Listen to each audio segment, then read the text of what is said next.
My claws were shaking when the message came through, and I have not felt my claws shake in 80 years of service. I am Commodore Adrian Vex of the Slythe people, and I have stood in council chambers across 400 worlds without once losing my composure.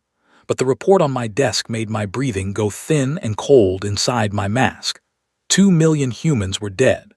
The colony of Halberd 3 had been turned to glass in under 9 minutes.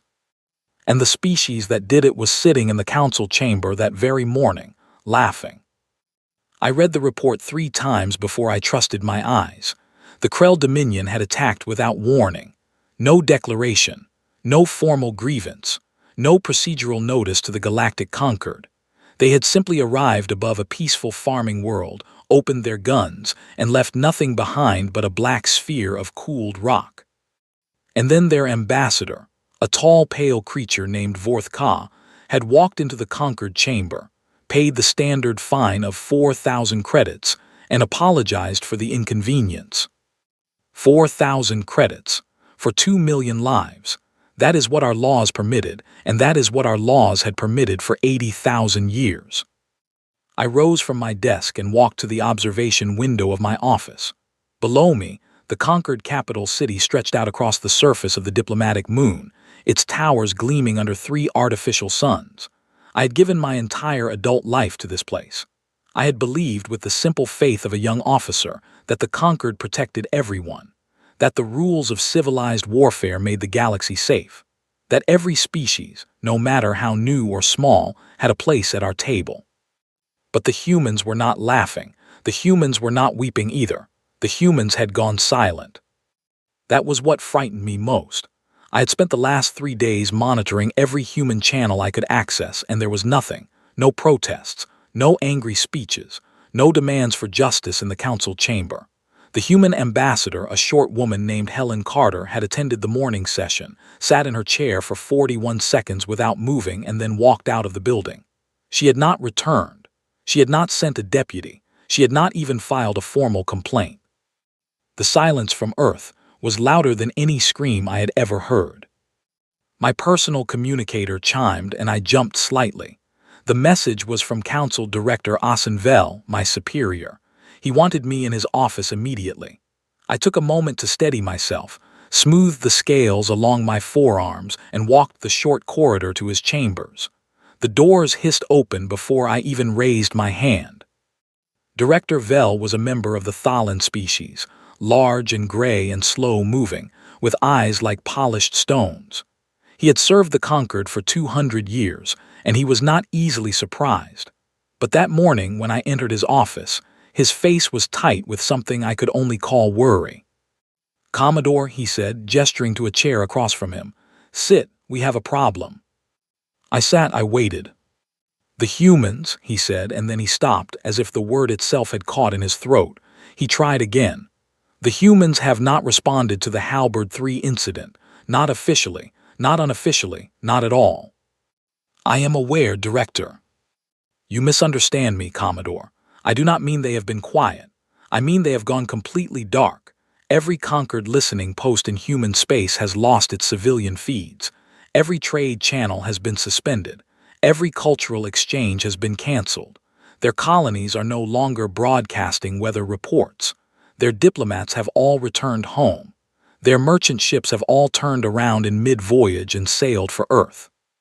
I stared at him, all of them. All of them in 72 hours. I tried to imagine it. Humanity had over 600 colonies, dozens of trade fleets, thousands of diplomats spread across Concord space. The coordination required to recall all of that simultaneously was staggering. It was the kind of thing that took an empire weeks of careful planning, even if everything went perfectly. The humans had done it in 3 days, without any visible orders, without any announcement, without any apparent confusion. "Director," I said carefully, "that is not a species in mourning. That is a species preparing for something." "Yes," he said, "that is exactly my concern." He reached across his desk and slid a small data crystal toward me. I picked it up. It was warm. "You are being assigned as Concord Observer to the human homeworld," he told me. "You will travel to Earth immediately. You will report on whatever the humans are preparing. You will not interfere. You will not advise. You will simply watch and tell us what you see." I looked down at the crystal in my hand. "Director, with respect, the humans are a Tier 4 species. They have 8 battle cruisers in their entire fleet. They cannot possibly retaliate against the Krell Dominion. The Krell have over 900 capital ships. This is mathematically impossible." Director Vell looked at me for a long moment. His stone eyes were very still. "Commodore," he said quietly, "I have been alive for 200 years. I have observed 17 species join this Concord. I have watched all of them learn the rules, adapt to the rules, bend themselves to the shape of the rules." He paused. "The humans never did. They smiled, they nodded, they signed the treaties, but they never bent. I do not know what they have been doing for the past 60 years, Commodore, but I know that I want someone watching when we find out." I left his office an hour later with my orders in hand and a strange tight feeling in my chest. I had served the Concord faithfully. I had believed in our protocols. I had defended our system against critics from a dozen worlds. But as I walked through the gleaming corridors back to my quarters, I could not stop thinking about Helen Carter, the human ambassador, sitting silently in the council chamber for 41 seconds. I could not stop thinking about what she had been thinking during those 41 seconds. I packed quickly. A diplomat learns to travel light. My personal vessel, the Quiet Current, was prepared within the hour, and I was airborne before the second sun had set. The journey to Earth would take 6 days at standard transit speed. I spent most of it reading every file on humanity that the Concord archive could provide me. The files were not encouraging. Or rather, they were encouraging in the wrong way. Humanity had been admitted to the Concord 60 years ago. They had been considered a charming young species at the time, full of energy and emotion, but technologically primitive and politically unstable. The admitting committee had given them low ratings on every metric that mattered: limited industrial capacity, weak fleet, divided governments, short lifespans. The committee had recommended they be classified as Tier 4, with limited voting rights and no veto power. But the deeper I read, the more I noticed strange patterns. Humanity had accepted Tier 4 status without complaint. They had paid their dues. They had attended ceremonies. They had sent students to Concord universities and welcomed Concord teachers to Earth. They had been, by all measurements, model new members. And yet, their industrial output, year on year, had grown faster than any species in recorded Concord history. They claimed it was for civilian infrastructure, highways, hospitals, new cities on new colonies. The numbers checked out on paper, but there were small inconsistencies. A mining operation in the asteroid belt that produced more raw metal than any human city seemed to consume. A research station near Jupiter that had been built quietly, slowly, for 58 years. A series of patents filed by human engineers, all on civilian propulsion systems, that quietly disappeared from public records about a decade after filing. I read the files for 3 days. Then I read them again. And by the time my vessel approached the Sol system, I was no longer worried that humanity would do something foolish. I was worried that humanity had spent 60 years preparing for something very specific. Something the rest of the galaxy had not noticed because we were not looking for it. The Quiet Current dropped out of transit at the edge of the Sol system, and I asked my pilot to bring us in slowly under a diplomatic flag. We were granted entry without difficulty. The human traffic controllers were polite, professional, and entirely unhurried. There was no panic in their voices, no sense of crisis, just calm directions and standard clearances. But as we passed the orbit of Mars and approached the inner system, I began to notice things that the polite voices had not mentioned. There were ships everywhere, not battle fleets, not warships in formation, just ships. Thousands of them, moving in steady patterns between the inner planets. Cargo haulers, passenger liners, industrial barges. The traffic was so heavy that my pilot had to slow our approach 3 separate times to let convoys pass. This was not a species in mourning. This was a species at full industrial capacity, running every ship it owned at maximum efficiency, day and night, without rest. And then we reached Jupiter. I was looking out the viewport when we made our final approach to the human shipyards. I had read about them.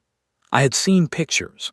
I knew, in theory, that Jupiter hosted the largest human industrial facility in the solar system, a complex of orbital docks and refineries that hung in the radiation belts of the giant planet. But pictures did not prepare me. Nothing could have prepared me. The shipyard stretched for thousands of kilometers in every direction. Lights twinkled across the entire facility, so many that they seemed to outshine the stars behind them.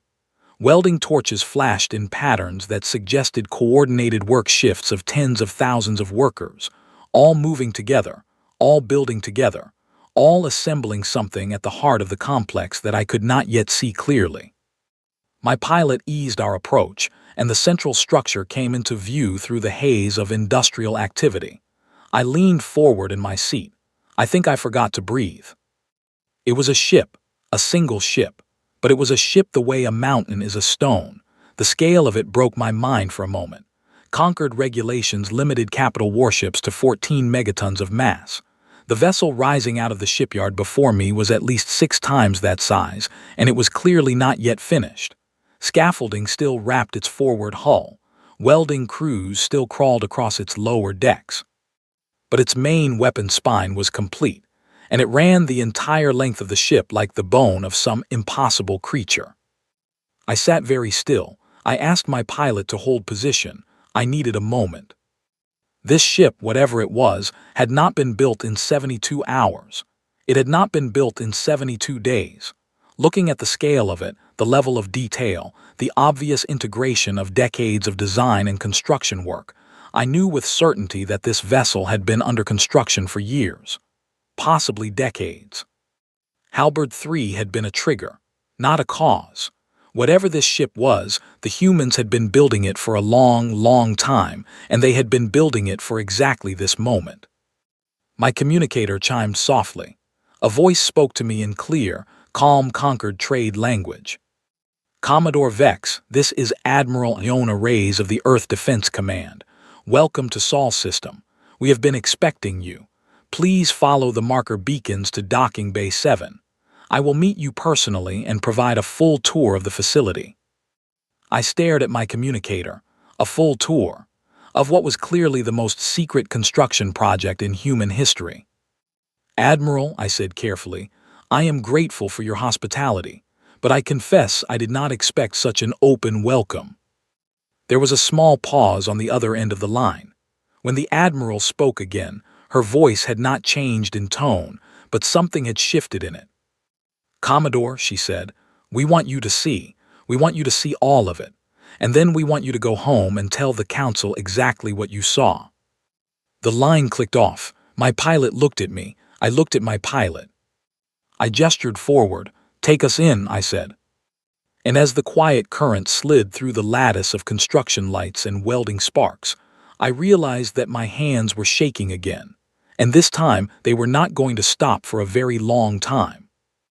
The docking bay was spotless. That was the first thing I noticed. In my experience, military shipyards were always slightly chaotic places, full of grease and noise and half-repaired equipment. But the human bay where my vessel was guided to rest was as clean as any diplomatic chamber I had ever entered. The floors gleamed. The equipment was stowed neatly. The personnel walked with purpose, never running, never lingering. It was the cleanliness of a place where everyone knew exactly what they were doing, and exactly when they had to do it by. Admiral Iona Reyes was waiting for me at the foot of the boarding ramp. She was shorter than I had expected, perhaps a head shorter than the average Sci-Fi female, but she stood very straight, and her eyes were the color of polished iron. Her uniform was simple dark blue, with no decorations except for a small silver pin shaped like a tree. She extended her hand to me, palm down, in the formal Concord greeting for diplomatic guests, and her grip was firm and dry. Commodore Vex, she said, thank you for coming so quickly. Admiral Reyes, I replied, thank you for receiving me. She nodded and gestured for me to walk beside her. We moved out of the docking bay and into a wide corridor lined with viewports. Through each viewport, I could see the great ship outside, its hull lit by thousands of construction lights, its weapon spine running like a black river through the glow. "You have questions," she said. It was not a question itself. "Many, Admiral. Ask them in any order you wish." I considered for a moment. There were 1,000 things I wanted to ask. Where to begin? What to say first? But Admiral Reyes was watching me with patient, steady eyes, and I realized that the order did not matter. She was prepared to answer all of them. She had been prepared for a long time. "How long," I said, "has this ship been under construction?" She did not pause. 60 years, Commodore. We started the day we joined the Concord." I nearly stopped walking. 60 years. "Yes. You began building this on the day humanity was admitted to the Concord." "Yes." "Why?" Admiral Reyes turned to look at me, and for the first time since I had met her, she smiled. It was a strange, small smile, with no warmth in it, but no anger either. It was the smile of someone who had been carrying a heavy secret for a very long time and was finally, at last, allowed to set it down. "Commodore," she said, "the day we joined the Concord, we read the rules. We read every rule. We read what the punishment was for unprovoked colonial bombardment. We saw the number 4,000 credits, and we asked ourselves a question." She paused. The construction lights flickered across her face. "We asked ourselves what kind of system would put a price tag of 4,000 credits on the lives of 2 million people, and what we should do. On the day, a stronger species decided to test that price tag against us." She turned back to the viewport.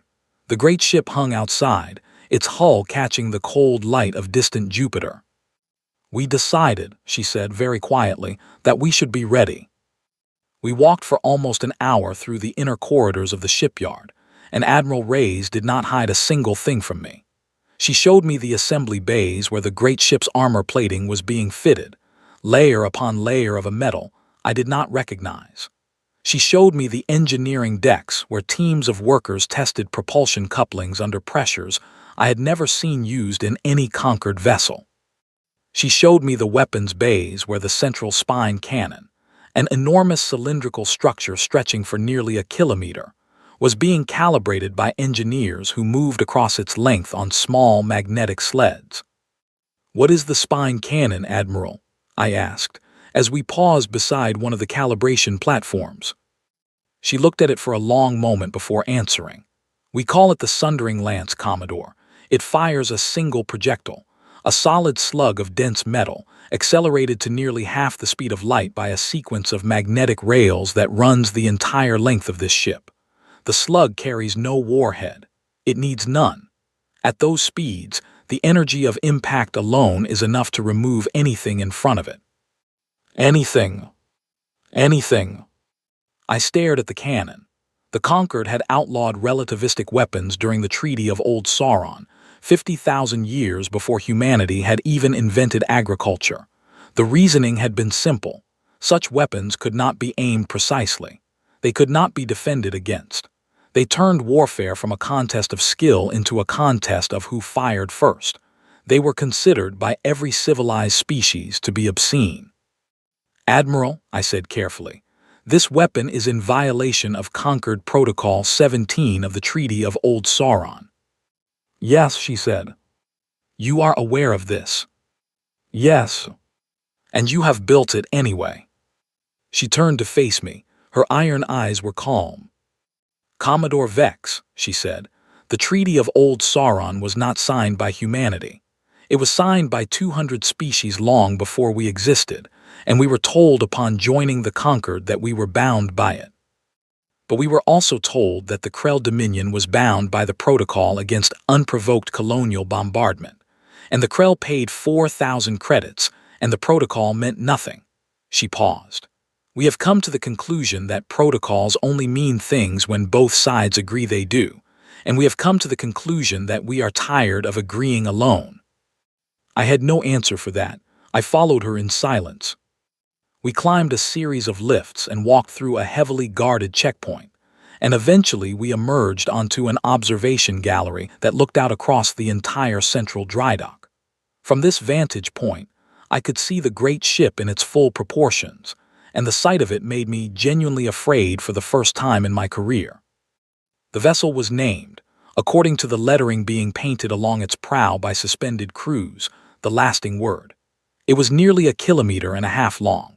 Its forward section was sloped and angular, designed clearly to deflect incoming fire from any direction. Its center was dominated by the sundering lance, the great spine cannon, with its barrel emerging from the ship's nose like the horn of some enormous creature. Its rear section was a complex of engine clusters arranged in patterns I had never seen in Conquered ship design. There were too many engines, set at strange angles, with vectoring nozzles that suggested maneuvers no Conquered vessel was capable of attempting. "Admiral," I said, "what is the operational doctrine of this ship? How does it fight?" She thought about my question for a long time before answering. When she did, her voice was thoughtful, almost gentle. "Commodore, I want to answer you carefully. Conquered ships fight in formation. They declare engagements. They follow protocol. They maneuver in slow, careful arcs, and they fire in scheduled volleys, and they pause between exchanges to allow casualty assessment and surrender negotiations. This is what civilized warfare looks like." "Yes," I said. "The lasting word does none of those things." She turned to face me. "The lasting word does not fight in formation because it does not need a formation. It does not declare engagements because the engagement begins the moment any hostile vessel registers on its sensors. It does not pause for negotiations because, by the time you are negotiating, the situation has already escalated. And it does not fire in scheduled volleys, because the sundering lance fires every 9 seconds, regardless of what is happening, until its targets are no longer there." I felt cold all the way down my spine. "Admiral," I said, "this is not a warship. This is a punishment." She looked at me for a long moment, then she nodded. "Yes, Commodore, that is exactly what it is." We left the gallery and descended back through the shipyard. As we walked, I tried to gather my thoughts. The Conquered had to be informed. The Council had to know. The other Tier 1 powers had to be made aware that humanity, a species we had dismissed for 60 years, had quietly built a weapon that could end any of us. But even as I thought these things, I realized the obvious problem with them. The humans knew this. Admiral Reyes had walked me through the entire facility precisely so that I would tell the Council. She wanted me to tell. The lasting word was not a secret weapon. It was a message, and the message was being delivered through me. I stopped walking. Admiral Reyes paused and turned to look at me. "Admiral," I said, "may I ask you a personal question?" "You may." "Why are you not afraid?" She considered the question carefully. The corridor around us was quiet. Distant welding hummed through the walls. "Commodore," she said, "I have been afraid every single day for 60 years. I was a young officer when the lasting word was first proposed. I have served in its construction program my entire adult life. I have watched my own children grow up in the shadow of this ship. I have not been not afraid for a long, long time." "Then why are you so calm now?" She smiled again, that same small, tight smile. "Because the worst thing has already happened, Commodore. The Krell did the thing we always feared a powerful species would do. The waiting is over. The question is no longer if. It is only what now, and we have always known the answer to that question." She turned and continued walking. I followed her. We finished the tour in a small briefing room near the docking bay. Admiral Reyes offered me a cup of human tea, which I accepted out of politeness, and we sat across from each other at a small metal table. The tea was bitter and warm. It made my throat feel strange. "I have one more thing to show you, Commodore," she said, "and then you are free to leave whenever you wish." She slid a thin data tablet across the table to me. I picked it up and activated it. The screen displayed a list of names, hundreds of names, thousands. They scrolled by in steady columns, each one followed by a date and a location. "What is this, Admiral?" "It is the casualty list from Halberd 3. We received the final count yesterday. 2,147,312 names. Every one of them was a citizen of Earth. Every one of them was somebody's child. Many of them were somebody's parents. Most of them were farmers, teachers, engineers, builders. They had nothing to do with conquered politics. They had nothing to do with Krell expansion. They were simply living on a quiet world, growing food, raising families. She paused. And then, in 9 minutes, they were gone. I scrolled through the list. The names blurred together. I had to look away. "Why are you showing me this, Admiral?" "Because I want you to remember," she said quietly, "that what is about to happen is not because we are angry. Anger fades. Anger is short. We are not angry, Commodore. We are simply finished pretending that the rules of the conquered protect anyone who is not already powerful. And we are about to demonstrate very clearly what happens when the rules end." She stood up. I stood up with her. She extended her hand again, palm down, and I took it. "You are welcome to remain in the Sol system as long as you wish, Commodore. We have no secrets from you now. When the lasting word is ready to depart, you will be invited to accompany us as a conquered observer. You will see whatever happens with your own eyes, and you will tell the Council." She paused. "I would consider it a personal favor if you accepted." I looked at her for a long moment.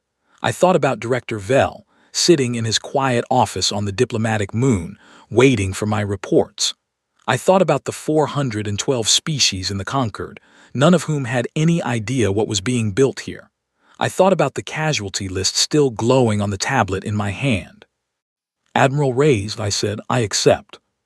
"Thank you, Commodore." She walked me back to the quiet current, where my pilot was waiting. We exchanged formal goodbyes at the foot of the boarding ramp, and then she turned and walked away across the gleaming docking bay floor, her dark blue uniform soon lost in the distance among the busy human personnel. I returned to my vessel and instructed my pilot to find us a parking orbit nearby, where I could observe the shipyard at my leisure. We settled into a high anchor position above the construction facility, and I sat for a long time at the viewport, watching the lasting word continue to take shape in the cold light of Jupiter. I composed my first report to Director Vell that evening. I wrote it 3 times before I was satisfied. The first draft was full of careful diplomatic language and qualifications and protocol references. The second draft was shorter and simpler. The third draft, the one I sent, was only 6 lines long. "Director, the humans have been building a single warship for 60 years. It violates Concord Protocol 17. It violates capital tonnage limits. It is designed to remove targets without negotiation or warning. The humans intend to use it against the Krell Dominion. They want me to observe. They want the Council to know. They are not bluffing and they are not afraid. End report." I sent the message and sat back in my chair. The lasting word continued to glow softly outside the viewport, its hull plating slowly being closed up section by section as the construction crews worked through their endless shifts. Director Vell's response came within the hour. It was even shorter than my report. "Remain with the human fleet. Document everything. Tell us what they do. End response." I read the message twice and then deactivated my communicator. My pilot brought me a small meal, and I ate it without really tasting anything. Then I returned to the viewport and watched the great ship for a long time, until the artificial day cycle of the shipyard rotated into night, and the construction lights dimmed slightly, and the welding torches flashed less frequently, as the night shifts settled into quieter work. I thought about Helen Carter, the human ambassador, sitting silently for 41 seconds in the Concord chamber. I thought about Admiral Yona Reyes, with her iron eyes and her tight, small smile, telling me she had been afraid every day for 60 years. I thought about the lasting word, its spine cannon catching the light, its engines glinting in their strange, impossible patterns. I thought about the rules of the conquered, the careful protocols, the elegant ceremonies, the 4,000 credit fines for unprovoked colonial bombardment. And I thought, for the first time in my long career, that perhaps the rules had never been as strong as we believed. Perhaps they had only been strong because no one had been angry enough to break them. And now, somewhere in a quiet farming colony that no longer existed, 2 million names had ended. And on the day after they ended, A species we had ignored for 60 years had started painting the final letters on the prow of the only ship in the galaxy that did not care about rules. I did not sleep well that night. I do not think I slept at all. But somewhere in the deep hours, watching the construction lights flicker through my viewport, I came to understand something that the conquered had forgotten in 80,000 years of careful diplomacy. Patience is not the same as weakness. A quiet species is not the same as a harmless one. And a young people who study you for 60 years, while smiling and nodding and signing your treaties, are not learning how to obey you. They are learning how to answer you when you finally give them a reason. On the morning of the third day, the lasting word fired its engines for the first time, and I felt the vibration through the hull of my own vessel from over 100 kilometers away. The great ship did not move.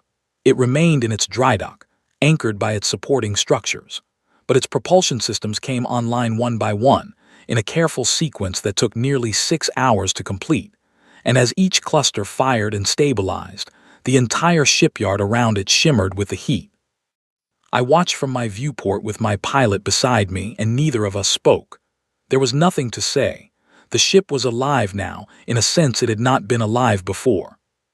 Admiral Reyes invited me aboard the lasting word that afternoon. I accepted. My pilot piloted the quiet current across to a small reception bay on the side of the vessel, and as we approached the hull, I began to truly understand the scale of what the humans had built. The lasting word was so large that the curvature of its hull was nearly imperceptible at close range. It looked like a flat metal landscape stretching to the horizon, broken only by the regular pattern of armor plates and the occasional small docking port. Admiral Reyes met me at the reception bay.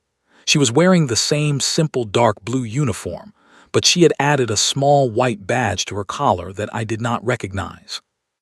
"Commodore Vex," she said, "welcome aboard the lasting word." "Thank you, Admiral." She led me through the interior of the ship, and I tried to memorize every detail. The corridors were wider than I expected. The ceilings were higher. The air smelled clean and cool. There was a quietness to the interior that I had not experienced on any other military vessel I had ever toured. The crew moved with steady purpose, but they did not rush, and they did not shout, and they did not seem in any way nervous. "Admiral," I said as we walked, "may I ask the size of your crew?" 4,012 souls aboard at full complement, Commodore.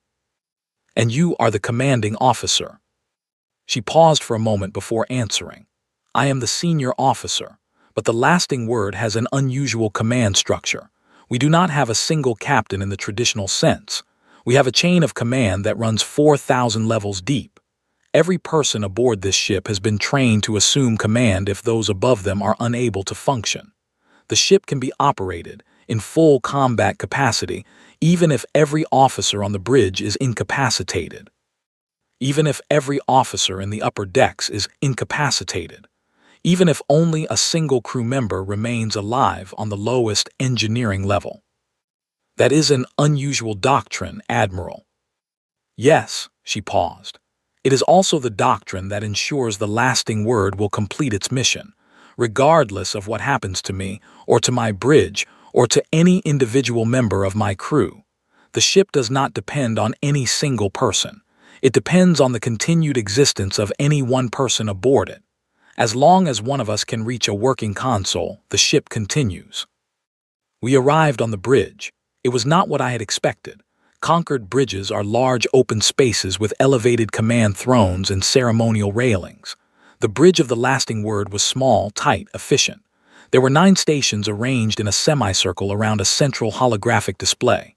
Each station was occupied by a young officer who looked up briefly as we entered, gave the Admiral a small nod, and returned to their work. There was no ceremony. There was no salute. There was only the steady hum of consoles and the quiet murmur of voices coordinating the final preparations. "This is my bridge," Admiral Reyes said. "This is my crew." She introduced me to each of the officers in turn. The navigation officer was a tall man named Henry Lowell. The weapons officer was a thin woman named Margaret Ashby. The engineering coordinator was a quiet older man named Peter Brand with gray hair and steady hands. The communications officer was a young woman named Clara Witt, who smiled at me politely and offered me a small bow. The others I will name as they speak. I was given a small observation chair near the back of the bridge. Admiral Reyes told me I was welcome to sit there during any operation, and that I would have full audio access to all command communications. She also told me that I was free to leave the bridge at any time, but that I should not interfere with any officer or any console under any circumstances. I agreed. The hours that followed were quiet ones. The lasting word completed its final systems checks. Supply ships came and went. The dry dock structures around the ship slowly retracted, one by one, until at last the great vessel hung free in space, supported by nothing but its own internal stabilizers. The shipyard had done its work. The lasting word was finished.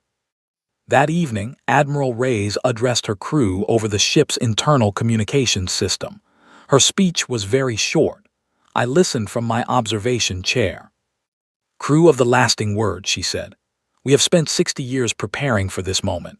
We did not ask for it, we did not want it, but it has come and we are ready. In 4 hours, this ship will depart Sol system and travel to Krell space. We will deliver a message there. The message will be simple. We will not negotiate. We will not threaten. We will not warn. We will simply arrive and we will demonstrate and we will leave. There will be no second message. There will be no further explanation. After today, the galaxy will understand exactly what humanity is willing to do and exactly what humanity is no longer willing to permit." She paused. "I am proud of every one of you. I am grateful for every one of you. Take your rest. We depart at 0600 hours ship time. End of message." The bridge was quiet for a long moment after she finished speaking. Then the officers returned to their stations, and the ship hummed on, and the preparations continued. I did not rest that night either. I sat at my observation chair and watched the stars through the bridge viewport and thought about everything I had seen. At 0600 hours, Admiral Reyes took her position at the central station. She looked around the bridge once. Then she gave a single quiet order. "Take us out," she said. The lasting word turned its great mass toward the outer system. Its engines flared once, and we began the long voyage to Krell space. I sat very still in my observation chair, and I watched the lights of Sol fall away behind us into the dark, and I knew with absolute certainty that the galaxy I had served for 80 years was about to end. Something else would take its place. I did not know what, but I knew that I would be one of the very few witnesses to the moment of change. And I knew that, when this voyage was over, I would have to find a way to tell the rest of my people what I had seen. And I did not yet have any idea how to do it. The first day of the voyage was the quietest day I had ever experienced aboard a warship. The crew of the lasting word moved through their duties with the calm focus of people who had drilled their roles for years. Meals were served on schedule. Shift changes happened without comment. Engineers patrolled the corridors with quiet purpose, checking systems and adjusting valves and making notes on small handheld tablets. There was no music in the corridors. There were no loud conversations in the messes.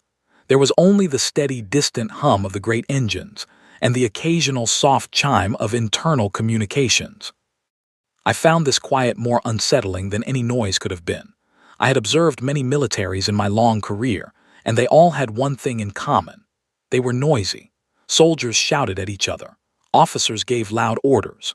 Crews celebrated their work and complained about their food and argued about everything else. It was the noise of beings who did not yet know if they were going to be alive in a week, and who needed to fill the space around them with sound to remind themselves that they were still here. The crew of the lasting word was not making any of that noise. They were, I slowly realized, simply doing their jobs. They had decided, long before this voyage began, that they were going to do their jobs all the way to the end. And there was nothing more to discuss. The discussion had happened 60 years ago in the planning rooms of Earth, and every person aboard this ship had volunteered for this voyage with full understanding of what it would mean. I asked Admiral Reyes about this on the second morning as we shared a small breakfast in the officers' mess. The food was simple: bread and a kind of yellow soft cheese and a hot dark liquid that humans called coffee. I tried the coffee. It was very strong and very bitter. I found that I liked it. "Admiral," I said, "your crew is unusually calm. Even by Concord standards, they are calm. Is this normal among human warship crews?" She thought about my question. "No, Commodore, it is not normal. We selected the crew of this ship very carefully. Every member volunteered. Every member knew exactly what they were volunteering for. Every member made peace with whatever they needed to make peace with before they ever boarded." "Made peace with what, Admiral?" She looked at me for a moment. Then she set down her coffee cup and folded her hands on the table. "With the possibility, Commodore, that we may not return." I considered her words carefully. "But the lasting word is the most powerful warship ever built by your species. By any species, perhaps. The Krell have nothing that can stop it. Why would your crew expect not to return?" She smiled, that same small, tight smile. "Commodore, the question is not whether the Krell can stop us. They cannot. The question is what the rest of the Concord will do when they see what we have done. And we have not assumed any particular answer to that question. We have prepared for the worst possible answer. We have prepared for the answer where every Tier 1 power, frightened by our demonstration, decides to remove the threat that humanity now represents. That answer would mean a great deal of fighting. It would mean attacks on Earth itself. It would mean that this ship and her crew and possibly many other humans would not see another sunset." She paused. "And we have all decided that this outcome is acceptable because the alternative is worse." "What is the alternative, Admiral?" "The alternative is that we do nothing, and the Conquered learns that humanity is a species that can be attacked without consequence, and the next colony we lose will not be Halberd 3. It will be 10 Halberd 3s, and then 20. And then we will simply be erased, slowly, over the course of a century, the way other small species have been erased before us in the long history of this council." I had no answer. I drank my bitter coffee in silence. That afternoon, I was permitted to observe the ship's combat drills. The lasting word ran simulations every 6 hours. The simulations were not what I had expected. The crew did not practice victorious battles. They practiced disasters. They simulated bridge failures, engine failures, hull breaches on multiple decks, total loss of senior command. They practiced continuing the mission after most of the ship had been damaged and most of the crew had been incapacitated. They practiced firing the sundering lance manually, from secondary control rooms, with only 3 crew members alive in the entire vessel. I watched one of these drills from my observation chair. The simulated scenario was that the bridge had been destroyed, the upper command decks were in chaos, and command had fallen to a young engineering officer named David Kerr on Deck 17. Officer Kerr coordinated the response from a small console in the engineering bay. He gave orders calmly and clearly. He directed the firing of the spine cannon. He maintained the ship's heading. He did all of this while simulated alarms blared around him, and simulated damage reports streamed across his screen. And he did it with the steadiness of someone who had practiced this exact moment hundreds of times. After the drill ended, I asked Admiral Reyes about Officer Kerr. "He is 24 years old, Commodore. He has been training for a moment like that since he was 14.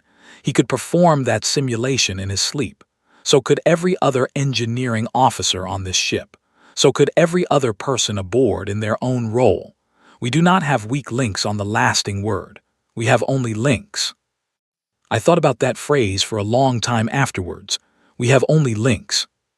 On the 3rd evening, I shared a meal with the navigation officer, Henry Lowell. He was a tall, thin man with a gentle voice and very long fingers. He had spent 20 years studying jump physics at human universities before joining the Lasting Word program, and he was responsible for plotting the ship's course into Krell space. We sat together in the small officers' mess, eating a stew that I did not recognize but found pleasant, and Henry told me about his life. He had grown up on a colony world called Bridgewater, far from Earth, where his family farmed wheat. He had been the first member of his family ever to leave the planet for higher education. His parents were still alive. They were, he said, very proud of him. They knew he served on a special ship, but they did not know exactly what kind. He had told them only that it was important work, and that he might be away for a long time. "Will you see them again, Henry?" I asked. He thought about my question. "I hope so, Commodore, but I made my peace with the possibility that I might not. We all did. That is the price of being aboard this ship." "Are you afraid?" He smiled, a slower, softer smile than the Admiral's. "Sometimes, Commodore, but not as often as you might think. The waiting was the hardest part, knowing that the day was coming. Now that the day is here, I am mostly relieved. The waiting is over." I asked him about his family on Bridgewater. He spoke of them for a long time. His sister was a teacher. His brother ran the farm now. His parents were old and still in love after 50 years of marriage. He had a niece who was learning to play the violin. He had a small dog named Biscuit who was probably going to outlive him, despite being the older of the two. When he finished speaking, I sat in silence for a moment. Then I asked the question that had been forming in my mind all day. "Henry," I said, "if you do not return from this voyage, what would you want your family to know?" He thought about my question for a long time. The mess hall was quiet around us. Other officers were eating their meals at other tables, speaking quietly, not looking in our direction. "I would want them to know," he said at last, "that I went because I wanted to, not because I was ordered to, not because I was tricked into it. I went because I believed that what we are doing is important, and because I believed that someone had to do it, and because I knew that I was good enough at my job to be useful. I would want them to know that I was not afraid at the end, and I would want them to know that I love them." He looked down at his stew. He was quiet for a moment. "And I would want them to know that I am sorry, about Biscuit." I did not know what to say to him. I wanted to tell him that of course he would return, that the lasting word was the most powerful warship in the galaxy, that nothing could stop it, that his family would see him again, and his sister would teach more children, and his brother would harvest more wheat, and his niece would master the violin, and old Biscuit would sit at his feet for many more years. But I did not say any of those things, because I did not know if any of them were true. And Henry Lowell did not need empty comfort from a conquered observer who would walk off the ship at the end of the voyage and write a polite report. He needed only to be heard. So I sat with him, and I drank my coffee, and I listened. And eventually, he finished his stew and excused himself and returned to his duties, and I sat alone at the table for a long time afterwards, watching the other crew members eat their quiet meals. On the fourth day, the lasting word received a transmission from the Concord. I learned about it from Admiral Reyes herself, who invited me to the bridge to hear the message played aloud. The transmission was from Director Vell. It was an official communication from the entire Concord Council, signed by representatives of 46 species. It demanded, in formal diplomatic language, that humanity stand down immediately. It informed the lasting word that the Krell Dominion had offered humanity a formal apology for the events at Halberd 3. The Krell had increased their reparations payment to 8,000 credits. The Concord Council considered this matter closed.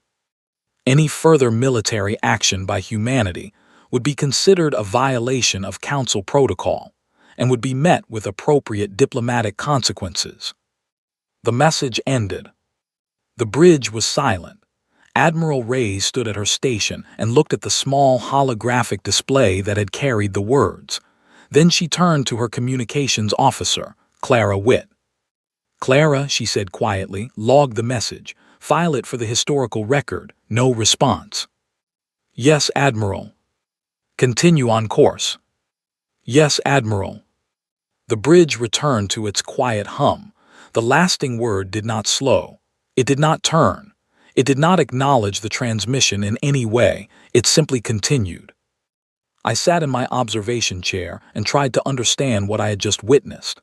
The entire Concord Council had just told humanity to stand down. 46 species had signed the demand. This was the kind of unified diplomatic pressure that, in 80,000 years of Council history, had never failed to produce a response. Even Tier 1 powers, when faced with this kind of unified Council pressure, had backed down. The Krell themselves, despite their arrogance, had paid their fine and apologized. Humanity had ignored the message entirely. I thought, as I sat there, about what this would mean for the political structure of the galaxy. The conquered depended, ultimately, on the assumption that every member species cared about council pressure, that every member species would eventually back down when 46 other species told them to back down. The system worked because everyone agreed that it worked. Once a species refused to participate in that agreement, the system could not function. Humanity had just demonstrated that it would not participate. That night I composed another report to Director Vell. This one was longer than the first. I described the lasting word in detail. I described the crew. I described the combat drills. I described the calm. I described the council message and humanity's silent refusal. I sent the report and then sat at my small desk in the guest quarters that had been provided for me, staring at the wall.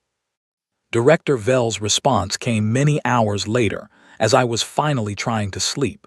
It was even shorter than his previous response.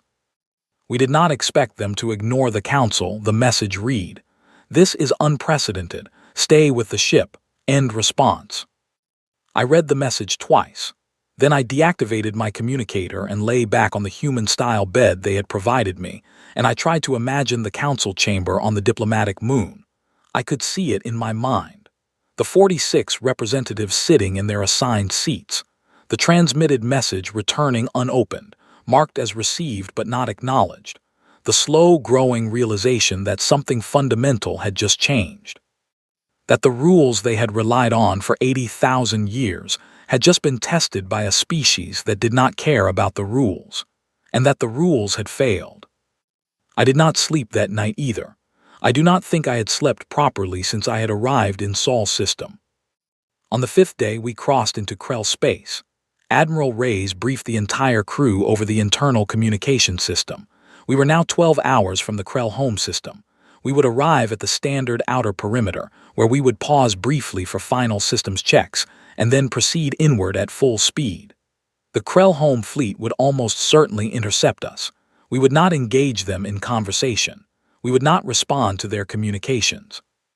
We would simply approach the inner system, target the primary military shipyards of the Krell capital world, and begin firing. The briefing was very short. There was no inspirational speech. There was no rallying cry. Admiral Reyes simply explained what was about to happen in clear, plain words, and then she ended the message. The crew prepared. I watched from my observation chair. Officers checked their stations. Engineers ran final diagnostics. Damage control teams moved into their assigned positions throughout the ship. Medical officers prepared their bays. The sundering lance was charged to full capacity, then powered down, then charged again in a final sequence of tests that took nearly 2 hours to complete. At 12 hours from the Krell home system, Admiral Reyes ordered the ship to general quarters. The corridors of the lasting word, which had been quiet for the entire voyage, now became something else. Not loud, not chaotic, just very focused. The crew moved with the steady precision of people who had practiced this moment for years. There was no hesitation. There were no mistakes. Every person was in their assigned position within 4 minutes of the order being given. I asked Admiral Reyes if I should return to my quarters or remain on the bridge. She told me I was welcome to remain. I took my observation chair. The bridge was at full staff. Henry Lowell was at navigation. Margaret Ashby was at weapons. Peter Brand coordinated engineering from his station. Clara Witt monitored communications. The other bridge officers were at their posts. The hours passed slowly. We approached the Krell outer perimeter. Sensors began to detect distant Krell patrol vessels far too far away to engage us. We ignored them. They tracked us. They sent automated challenges demanding identification. We did not respond. They sent armed challenges demanding we halt. We did not respond. We simply continued. At 6 hours from the Krell home system, we passed the outer perimeter. Krell patrol vessels began to converge from multiple directions, but they were small ships, not capital warships, and they were too slow to catch us. They followed us at a distance, broadcasting frantic warnings to their command structure. At 3 hours from the Krell home system, the first major Krell warships appeared on long-range sensors. 3 battle cruisers. They were positioned in a defensive arc between us and the inner system. They began broadcasting full diplomatic challenges in formal conquered language, demanding our immediate surrender. Clara Witt looked up from her station. "Admiral, the Krell are demanding we identify ourselves in turn over command authority." No response, Clara. "Yes, Admiral." The Krell warships began to maneuver. They formed up into a standard conquered engagement formation, the kind that was used in all formal warfare protocols. They were preparing to negotiate. They were preparing to fight a civilized battle with proper rules, proper rounds of fire, proper opportunities for surrender between exchanges. The lasting word continued straight at them. It did not change course. It did not slow. It did not match their formation. At 2 hours from the Krell home system, the Krell sent their final warning. It was broadcast at the highest power their transmitters could produce. It demanded immediate compliance with conquered engagement protocols. It threatened consequences. It listed the names of the Krell admirals who were authorizing the warning. Admiral Reyes did not even look at her holographic display. "Clara, continue ignoring all transmissions. Margaret, charge the sundering lance." "Charging, Admiral." "Henry, adjust course to bring us within optimal firing range of the lead Krell battle cruiser." "Adjusting course, Admiral." I sat very still in my observation chair. I realized that my hands were shaking again. I realized that I was about to witness something that the galaxy had not witnessed in a very long time. I was about to witness the end of the rules. The lasting word turned slightly, and the great spine cannon swung into firing alignment with the lead Krell battle cruiser, which was now approximately 400,000 kilometers ahead of us. The Krell warships, seeing our maneuver, began to fire warning shots. Bright energy bolts streaked across our forward sensors, all of them deliberately aimed to miss, all of them following the careful protocol of a formal warning before engagement. Admiral Reyes watched the energy bolts pass by her viewport. Her face did not change. "Margaret," she said, "fire." The sundering lance fired. The recoil shook the entire ship, but the bridge crew did not flinch. The lead Krell battle cruiser, 400,000 kilometers ahead of us, simply ceased to exist. There was no sound. There was no fireball. There was no slow ship breaking into pieces. There was only the empty space where a warship had been an instant before, and the rapidly expanding cloud of vapor that had once been 3,000 Krell crew members. The other 2 Krell battle cruisers froze. Their formation broke. Their commanders began transmitting frantic messages on every channel they could find. They were no longer demanding surrender. They were now asking, in voices I could hear clearly through Clara's open monitoring channel, what we had just done, how we had just done it, why their sensors had not registered any weapon discharge that should have been capable of producing the result they had just witnessed. Admiral Reyes did not respond to any of their transmissions. "Margaret," she said, "reload." "Reloading, Admiral, 9 seconds." "Henry, adjust course to bring us within firing range of the second Krell battle cruiser." "Adjusting, Admiral." The lasting word turned, the spine cannon swung, the countdown reached 0. "Margaret, fire." The sundering lance fired again. I closed my eyes for a moment. When I opened them, the second Krell battle cruiser was gone. The third Krell battle cruiser, alone now and surrounded by the expanding clouds of its sister ships, broke off and fled at maximum speed back toward the inner system. We did not pursue it. We did not need to. We were already heading in the same direction. Admiral Reyes stood at her station. Her hands rested lightly on the console. Her face was calm. "Continue on course," she said. We continued on course. The Krell home system grew larger in our forward viewport with every passing minute. I had visited the system twice before, many decades ago, on diplomatic missions. It was one of the wealthiest systems in the entire Concord. Its central star was a stable yellow giant, surrounded by 12 major planets, 8 of which were inhabited. The Krell capital world was the third planet from the star, a rich blue and green sphere with vast oceans and 3 large continents, and a population of nearly 12 billion. In orbit around the capital world, the Krell maintained the second largest shipyard complex in the Concord, surpassed only by their own outer system industrial facilities.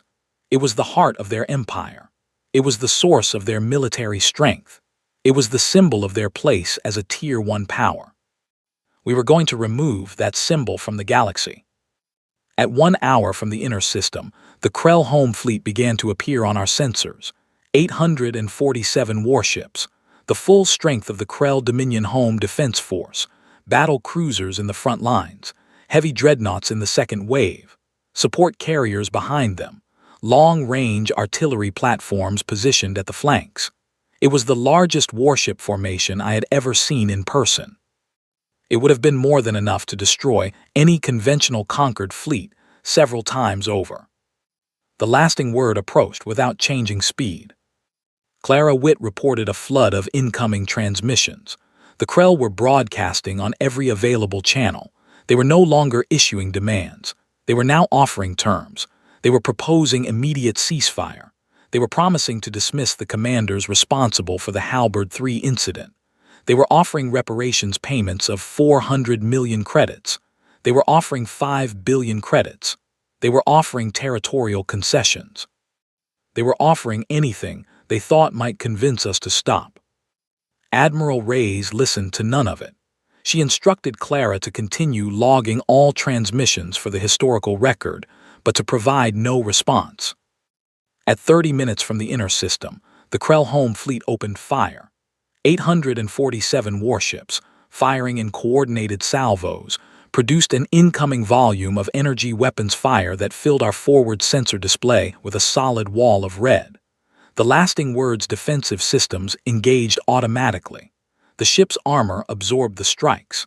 The internal damage control teams responded to the few breaches that occurred in the outer hull plating. The bridge did not even shake noticeably. The armor the humans had developed in their secret program was unlike anything the Krell had ever encountered, and most of their weapons could not penetrate it at standard range. The lasting word continued forward and did not return fire. Margaret Ashby kept the Sundering Lance charged and ready, but she did not engage individual warships. The Krell fleet was not the target. The Krell fleet was simply in our way. At 20 minutes from the inner system, the Krell home fleet committed to a desperate maneuver. They closed their formation around us, attempting to box us in with sheer numerical superiority. They poured continuous fire onto our hull. Some of the heavy dreadnoughts began ramming attempts. Margaret Ashby finally engaged at this point, using the lasting word's secondary weapons, which were themselves remarkable by Concord standards. They were not the Sundering Lance. They were merely the secondary weapons. But they cut through Krell warships with terrible efficiency, and within 15 minutes the immediate threat of the encirclement had been broken. I sat in my observation chair and watched the engagement through the bridge viewport. I had seen many warships pass beyond saving in my career, but I had never seen anything like what was happening here. The Krell fleet, the largest warship formation in their empire, was being unmade by a single ship that was not even bothering to fire its main weapon at them. The secondary weapons of the lasting word were enough. At 10 minutes from the inner system, the Krell home fleet began to fall apart. Not in retreat, in collapse. Individual ships broke formation and tried to flee in different directions. Coordination between the various wings of the fleet failed. Krell admirals began to issue contradictory orders. The fleet that had stood ready to defend the Krell homeworld for centuries simply could not function any longer in the face of what was approaching it. We continued forward. At 5 minutes from the inner system, the Krell capital world became visible in our forward viewport. It was a beautiful planet. I had visited it before, during a trade conference 20 years ago. I remembered its wide oceans and its ringed cities and the great curved bridge that spanned its largest river. I remembered the Krell ambassador who had welcomed me, a tall, pale creature with kind eyes who had served good food and asked me thoughtful questions about my own people. I remembered a young Krell child at the embassy reception, who had been fascinated by my scales and had asked, with the open honesty of children, whether I felt cold all the time. Looking at the planet now, I felt many things at once. I felt the weight of what was about to happen. I felt grief for the Krell who would suffer for the actions of their leadership. I felt anger at those leaders who had taken 2 million human lives because they had assumed they would not be punished for it. I felt fear for what the next hour would mean for the entire galaxy. But mostly, I felt something colder than all of those feelings. I felt the simple recognition that what was happening because the Krell had chosen it. The humans had not chosen this. The humans had spent 60 years preparing for the day they hoped would not come. The Krell had given them no choice but to bring that day. Admiral Reyes spoke quietly to her bridge crew. "Listen carefully," she said. "The targets for the Sundering Lance are listed in your tactical displays. We will not target the planet. We will not target population centers. We will not target civilian infrastructure. We will target only the orbital shipyards, the orbital weapons platforms, and the ground-based military facilities. We will be precise. We will be patient. We will end the Krell military capacity, and we will leave their civilian population unharmed. Is that understood?" "Understood, Admiral," came the reply from every station. "Margaret, first target, the Northern Shipyard Complex." "Targeting, Admiral, range good, Lance charged." "Fire." The Sundering Lance fired. The Northern Shipyard Complex of the Krell capital world, which had been under construction for 2 centuries and contained over 3,000 ships in various stages of assembly, ceased to exist. The slug passed through it and continued on into the deep void on the far side, leaving behind only an expanding cloud of debris that would eventually settle into a temporary new ring around the planet. "Margaret, reload, next target, the Southern Shipyard Complex." "Reloading, Admiral, 9 seconds, targeting." "Fire." The Southern Shipyard Complex was unmade in the same manner. Then the Eastern Complex. Then the Western Complex. One by one, the great industrial heart of the Krell Empire was removed from the orbital sphere of their capital world. Each shot of the Sundering Lance produced a moment of absolute silence on the bridge as we watched, and then Margaret Ashby would calmly report the next reload status, and Henry Lowell would calmly adjust our course for the next firing solution, and Admiral Reyes would calmly give the next order. I found that I was no longer afraid. I was no longer shaking. I was simply watching, with the same calm attention as the bridge crew, as a very long lesson was finally being taught to a species that had thought itself beyond such lessons. 2 hours into the engagement, the Krell government finally broke. The Krell First Minister, a senior official whose name I do not remember now, transmitted on every channel an unconditional surrender. He surrendered the Krell military. He surrendered the Krell government. He surrendered all Krell territories outside the home system. He offered to dissolve the Krell Dominion entirely. He begged for the firing to stop. Admiral Reyes finally responded. She had Clara Witt open a direct channel. "First Minister," she said, "this is Admiral Yona Reyes of the human battleship Lasting Word. I acknowledge your surrender. The terms of the surrender are as follows. 1. The Krell Dominion will pay full reparations to the families of every person killed at Halberd 3. The reparations will be calculated based on human life valuation standards, not Concord standards. 2. The Krell admirals and political officials responsible for the Halberd 3 attack will be extradited to Concord custody for prosecution. 3. The Krell military will be reduced to defensive levels only, as defined by an external review committee. 4. The Krell Dominion will renounce all expansionist policies for a period of 100 years, with verification by neutral observers. Do you accept these terms?" The First Minister accepted immediately. "Then there is one final element to the surrender," Admiral Reyes said.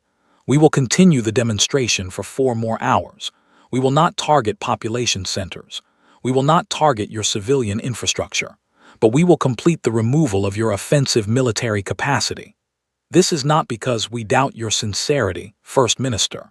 It is because the rest of the galaxy is watching, and the rest of the galaxy needs to see clearly what has happened here today." Otherwise, this lesson will need to be repeated, and I do not wish to repeat it. Do you understand?" The First Minister was silent for a long moment. Then he said, very quietly, that he understood. "Thank you, First Minister. Continue with whatever evacuations you wish to make. We will resume firing in 15 minutes. The list of remaining targets will be transmitted to your command structure. End of communication." She closed the channel and turned to her bridge crew. "Continue," she said. For the next 4 hours, the lasting word methodically removed every offensive military facility in the Krell home system. The orbital weapons platforms, the deep space defense stations, the hidden military bases on the outer moons, the ground-based facilities that the Krell government identified for us as part of the surrender terms. We did not target a single civilian. We did not damage a single inhabited city. We were precise. We were patient. We were as good as Admiral Reyes had promised. When the firing finally stopped, the orbital sphere of the Krell capital world was filled with debris. The proud military empire that had ruled this region of space for thousands of years had been reduced, in a single afternoon, to a defensive force barely capable of protecting its own home planet. The shipyards were gone. The weapons platforms were gone. The deep space facilities were gone. What remained was simply a Krell civilian society, intact and undamaged, but no longer in possession of the means to threaten anyone. Admiral Reyes stood at her station for a long time after the last shot was fired. She did not speak. The bridge was very quiet. Margaret Ashby reported that the sundering lance had been cycled to standby. Henry Lowell asked for course instructions. Peter Brand reported all engineering systems nominal. Clara Witt reported the surrender confirmation had been received and logged. Admiral Reyes finally turned to face her crew. "Set course for home," she said quietly. "We are going back to Sol system." "Yes, Admiral," said Henry Lowell. The lasting word turned its great mass and began the long voyage home. The bridge crew settled into their post-engagement routines. Damage assessments, resource accounting, communications backlogs. There was much to do, and they did it quietly, with the same steady focus that had carried them through the engagement itself. I sat in my observation chair and tried to absorb what I had just witnessed. The largest warship formation in the Krell Empire had been broken in less than an hour. The orbital infrastructure of the Krell capital world had been removed in less than 4. The political and military structure of a Tier 1 conquered power had collapsed in a single afternoon, and it had been done by a single ship, with a crew of 4,000 people who had spent 60 years preparing for this exact day. The galaxy that had existed yesterday no longer existed. A new one was beginning, right now, in the long voyage home. I asked Admiral Reyes if I could speak with her privately. She agreed.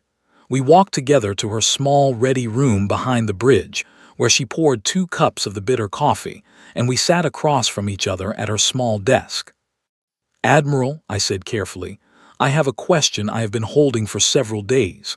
I would like to ask it now, if I may." "Please, Commodore." "Why did the humans build only one ship?" She considered my question. She drank some of her coffee. She looked at me steadily across the desk. "Commodore," she said, "we built only one ship because one ship was enough. We did not need a fleet. We did not want a fleet. A fleet would have been threatening. A fleet would have been destabilizing. A fleet would have demanded a balance of power and the negotiation of treaties and the slow building of military alliances. We did not want any of those things. We wanted to be left alone. We wanted to live in peace with our neighbors. We wanted to grow our colonies and trade our goods and educate our children." She paused. "We built one ship because one ship would be enough to deter anyone who tried to attack us, without requiring us to become an empire ourselves. The lasting word is the only deterrent humanity will ever need. As long as it exists, no Tier 1 power will ever again decide that humanity is a target of opportunity. And that is all we ever wanted." "And the rest of the galaxy?" I asked. "What about other small species? Other worlds that might be attacked by Tier 1 powers the way Halberd 3 was attacked?" Admiral Reyes was silent for a moment.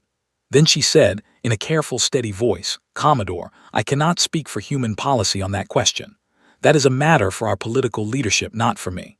But I will tell you that there are many humans, including myself, who have looked at what happened to Halberd 3 and concluded that what protects us must also protect others. We are aware that we have just become the most powerful single force in the Conquered. We are aware of what that means.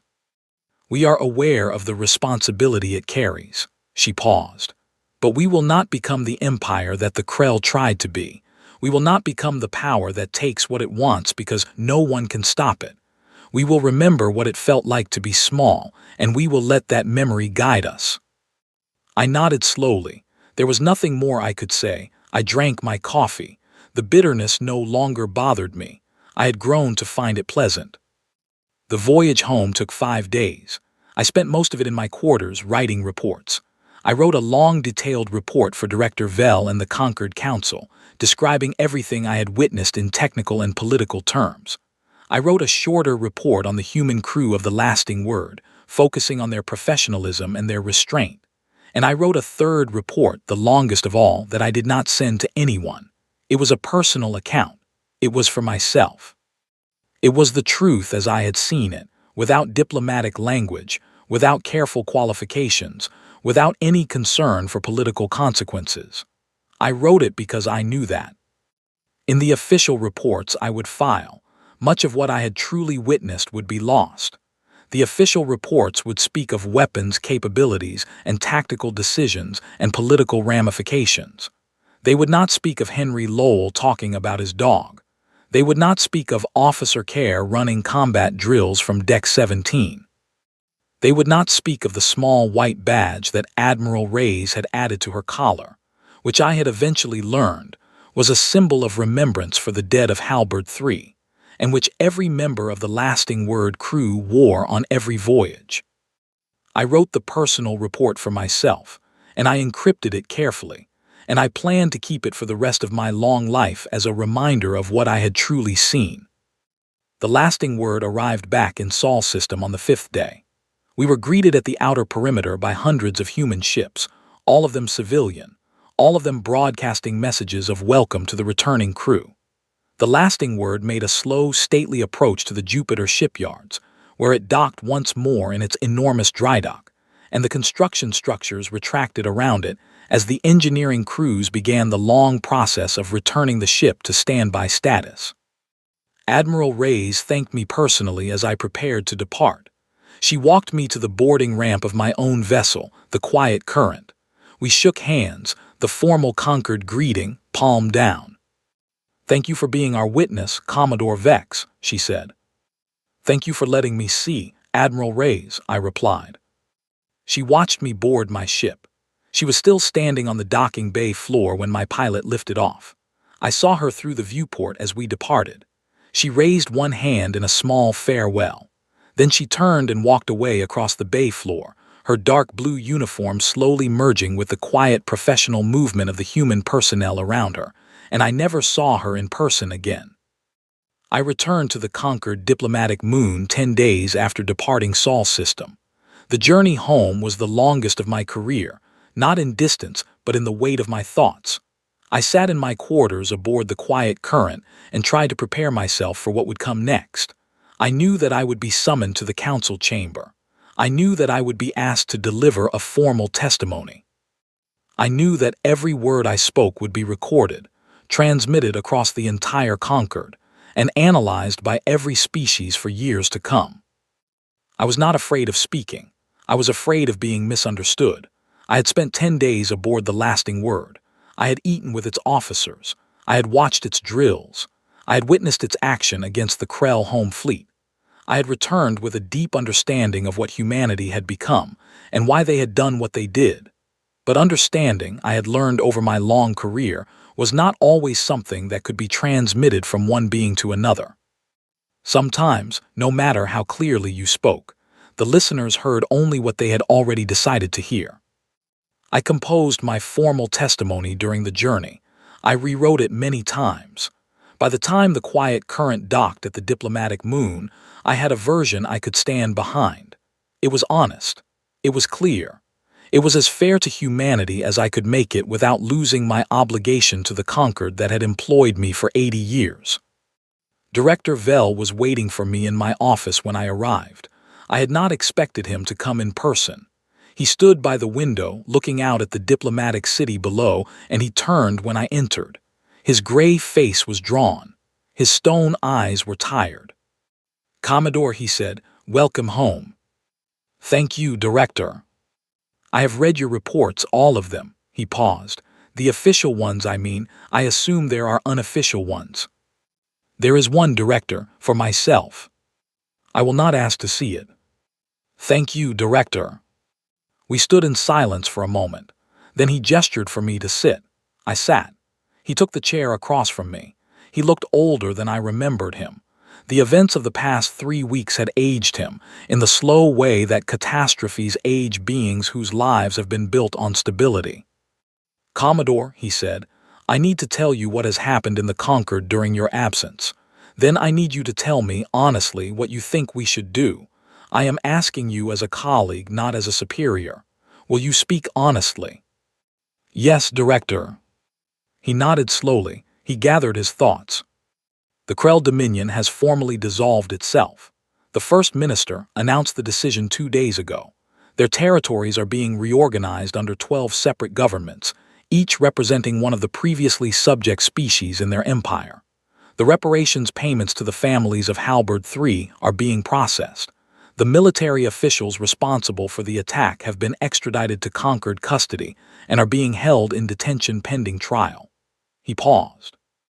"All of these things have happened without further human action. The humans returned to Sol system and they have not made a single additional demand. Not one. They have not even formally addressed the Concord. They have simply gone quiet again." "That sounds like them, Director." "It does, doesn't it?" He smiled, a small bitter smile. "The Tier 1 powers have been meeting in continuous closed session for 10 days. They have not yet reached any consensus on how to respond. Some of them want to form a coalition against humanity. Some of them want to seek new trade agreements with humanity. Some of them want to leave the Concord entirely, on the grounds that the Concord can no longer provide the security guarantees it was built to provide. None of these options is being seriously pursued, because none of them solves the actual problem." "And what is the actual problem, Director?" He looked at me. His stone eyes were very still. "The actual problem, Commodore, is that humanity has demonstrated something we did not previously believe was possible. They have demonstrated that a small species, with patience and discipline and the right kind of preparation, can become invulnerable to the Tier 1 powers. The lasting word is not impressive because it is the largest warship ever built. It is not. The Krell have larger warships. The Hral have larger warships. The Yathanim have larger warships. The lasting word is impressive because it does not follow the rules. It is a weapon designed to break the Concord Protocol entirely, and it succeeded. And now every small species in the Council, every Tier 3 and Tier 4 civilization, is asking themselves whether they too should build something like the lasting word. And the Tier 1 powers do not want them to. No, the Tier 1 powers do not want them to." He paused. "But the Tier 1 powers cannot stop them either. Because if any Tier 1 power tries to prevent a smaller species from arming itself, the smaller species will simply do what humanity did. They will stop trusting the Conquered. They will stop following the rules. They will build in secret and they will wait, and one day they will come for the Tier 1 power that tried to stop them, and there will be no defense against it." He paused again. "The Conquered has functioned for 80,000 years on the assumption that the rules apply to everyone. The lasting word has demonstrated that the rules apply only to those who choose to follow them. And once that demonstration has been made, the entire system begins to come apart." I considered his words carefully. He was right, of course. He was very right. I had thought the same things myself during my long voyage home. The galaxy was changing. The structures that had held it together for 80,000 years were beginning to shift. There was no putting them back the way they had been. "Director," I said, "what do you want me to tell the Council?" He looked at me for a long moment. "I want you to tell them the truth, Commodore, whatever truth you have brought back with you. I do not want a careful diplomatic version. I do not want a softened version. I want the truth that you would have told me if we had been friends rather than colleagues for these many years. The Council needs to hear it, even if they do not want to.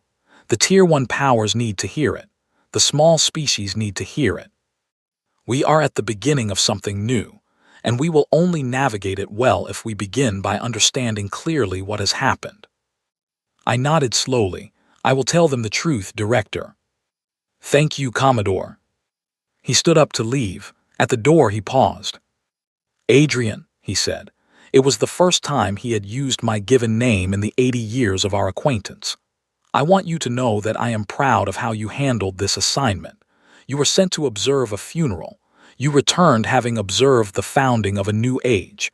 That is more than any observer in our long history has been asked to witness. You did your duty. You did it well. Thank you, Asen. He nodded once, and then he left. I sat alone in my office for a long time afterwards. The council session was held 3 days later. It was the largest gathering of conquered representatives I had ever seen. Every member species sent their senior representative. The chamber was filled to capacity. The viewing galleries were packed with secondary observers and accredited press from 1,000 worlds. The session was broadcast live across the entire Concord, an audience of trillions watching from their homes on hundreds of planets. I was called to the central testimony platform. I walked across the polished floor of the chamber, my claws clicking softly with each step, and I stood before the assembled council. I looked out at the rows and rows of representatives, each one in their assigned seat, each one watching me with the focused attention of beings who knew that what I was about to say would shape their decisions for the rest of their lives. I delivered my testimony. I spoke for nearly 2 hours. I did not use prepared remarks. I had decided on the morning of the session that I would speak from memory and from feeling, not from notes. I told them what I had seen at the Jupiter shipyards. I told them about the lasting word. I told them about the crew. I told them about Admiral Yona Reyes and her small, tight smile, and about Henry Lowell and his dog Biscuit, and about Officer Care running combat drills from Deck 17. I told them about the voyage to Krell space. I told them about the engagement with the Krell home fleet. I told them about the methodical removal of the Krell military infrastructure. I told them about the surrender and the precise terms Admiral Reyes had imposed, and the careful absence of any attack on Krell civilians. And then I told them what I had concluded. Honored representatives, I said, we have spent 80,000 years building a Concord that we believed was strong. We believed our protocols were respected. We believed our rules made the galaxy safe. We believed that by maintaining careful balances of power among the Tier 1 species, we ensured stability for everyone. I paused. But humanity, in observing us for 60 years, has come to a different conclusion. They have concluded that our system was not strong. It was merely old. And it was not protecting everyone. It was only protecting those who were already powerful. The Halberd 3 attack revealed this clearly. 2 million human lives were valued at 4,000 credits. That number was not chosen by accident. It was chosen by Tier 1 powers who wanted to ensure that the costs of attacking small species would always remain low. That number was the system working exactly as intended. The chamber was very quiet. I continued. Humanity built the lasting word because they understood, in a way the rest of us did not, that the only protection a small species could have was the willingness to break the rules entirely if pushed too far. They did not want to build the lasting word. They hoped never to use it. They built it as the only honest answer to a question that the rest of us had been pretending not to hear. I paused. And now they have used it, and the question has been answered, and we cannot unanswer it. I looked out across the chamber. Every face was watching me. Every eye was attentive. The question is no longer what humanity did, I said. The question is what we will do now. We have a choice. We can spend the next century trying to contain humanity, trying to limit them, trying to punish them for what they did. If we choose this path, we will fail, and we will damage ourselves in the failure. Humanity is now beyond our containment. The lasting word cannot be removed. It has demonstrated capabilities that no force in the Conquered can match. Any attempt to act against humanity will end as the Krell home fleet ended. We must accept this. I paused. Or we can choose a different path. We can recognize that humanity has shown us painfully and clearly that our system was broken. We can use this opportunity to fix it. We can revise our protocols. We can change our valuations of life. We can stop pretending that the rules apply to everyone, and we can start building rules that actually do apply to everyone. And we can do this with humanity at the table as a full and equal partner.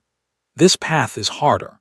This path will require us to admit openly that we have been failing the small species of the conquered for a long time. But this path leads somewhere better than where we have been. I stopped speaking.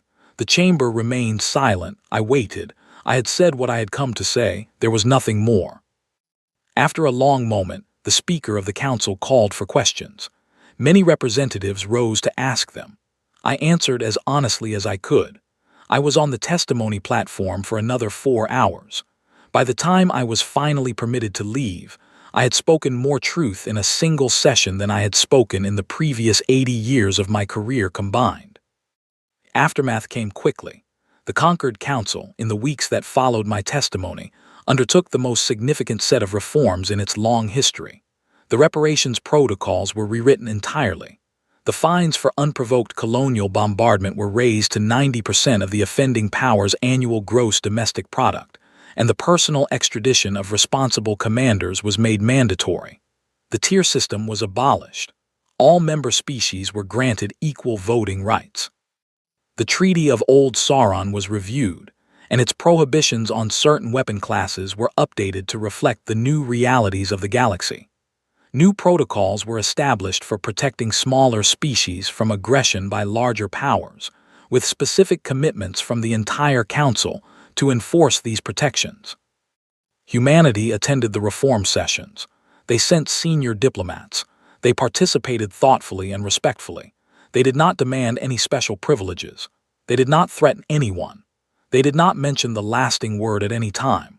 They simply acted in every meeting like a member species in good standing of a council they had been part of for 60 years. It was as though the events of the previous months had never happened. The lasting word, having made its statement, had returned to silence. And humanity, having received the answers it required, had returned to being the quiet, patient species it had always pretended to be. I retired from my conquered position 6 months later. I had served 80 years. I had earned my rest. Director Vell held a small ceremony for me at the Diplomatic Moon. There were no speeches. There was good food and quiet company and the warm, easy conversation of long colleagues finally able to speak as friends. I left the diplomatic service with my pension and my memories, and the encrypted personal report I had written aboard the lasting word, which I have read many times over the years since, and which I keep in a private archive on my home world for my eventual descendants to read after I am gone. I have spent my retirement on a quiet island on my home planet, where I write occasional papers for academic journals and tend a small garden of native plants. I do not often think about the events of those weeks aboard the lasting word, but sometimes, in the long, warm evenings when my home planet's primary star sets behind the western mountains, and the wind carries the scent of salt water across my garden, I do remember. I remember Admiral Yona, Ray standing on her bridge with her hand resting lightly on her console. I remember the small white badge of remembrance on her collar. I remember Henry Lowell talking about his dog. I remember the bitter taste of human coffee. I remember the moment when the sundering lance fired, and the lead Krell battle cruiser simply ceased to exist, and the silence on the bridge afterwards as the crew prepared the reload sequence. And I remember, most of all, the realization that came to me on the long voyage home. The galaxy I had served for 80 years had been built on a quiet lie. We had told ourselves that our rules were strong because everyone agreed to follow them. The truth was that our rules were strong because the powerful agreed to follow them when it suited them, and because the weak had no choice but to follow them all the time. Humanity had simply refused to participate in this lie any longer. They had built a single ship in the quiet patience of 60 years, and they had used it to demonstrate, with terrible clarity, what happens when a small species decides that it will no longer be small. The galaxy I live in now is a better one than the galaxy I served. The reforms have held. The new protocols are working. Small species are protected. Tier 1 powers are restrained. The conquered, slowly and painfully, is becoming the institution it always should have been. None of this would have happened without humanity. None of this would have happened without the lasting word. And the lasting word itself. I sometimes ask after it in my correspondence with old colleagues. The reports are always the same. It is in its dry dock at Jupiter. Its crew has been reduced to a maintenance complement. Its weapons are powered down. It is, in every visible sense, asleep. But it is still there. It will always be there. It is a promise kept by humanity to themselves and to the rest of us. The promise is simple. As long as the galaxy treats humanity with the respect that all species deserve, the lasting word will sleep.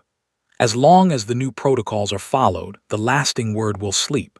As long as no Tier 1 power decides in some future generation that humanity is again a target of opportunity, the lasting word will sleep. But if any of these conditions ever change, if any future leader of any future species ever decides to test what humanity is willing to permit, then the lasting word will wake, and the demonstration will be repeated, and the lesson will be taught again to whoever needs to hear it. I think about this sometimes when the wind is warm and the stars come out above my garden. I think about the 4,000 crew members who volunteered to sail aboard a ship they expected might never bring them home. I think about the 60 years of patient, quiet construction in the radiation belts of Jupiter. I think about Helen Carter sitting silently for 41 seconds in a conquered chamber, holding inside herself the weight of 2 million names. When humanity's battleship arrived, the galaxy forgot how to breathe. We forgot, all of us, in the long moment of seeing what we had become and what we had failed to be. And when we remembered how to breathe again, we breathed differently. We breathed slower and quieter, and with a respect for one another that we had not properly known before. We breathed in the awareness that somewhere in the orbit of a yellow star, a single ship was sleeping. And we built our new galaxy with that awareness in our hearts. It is a better galaxy. It is a fairer galaxy. It is the galaxy that humanity wanted to live in, and that they finally, after 60 patient years, made the rest of us willing to build. I am grateful every evening of my long retirement that I lived to see it. I am grateful that I was the one chosen to witness the change. And I am grateful, most of all, that I learned what I learned from the crew of the lasting word. That patience is not weakness. That quiet is not surrender. That a species which spends 60 years preparing to defend itself is not a species you should ever underestimate. The wind is warm tonight. The stars are coming out above my garden. Somewhere in the deep dark, in the orbit of a yellow star, a ship is sleeping. Long may it sleep. The end.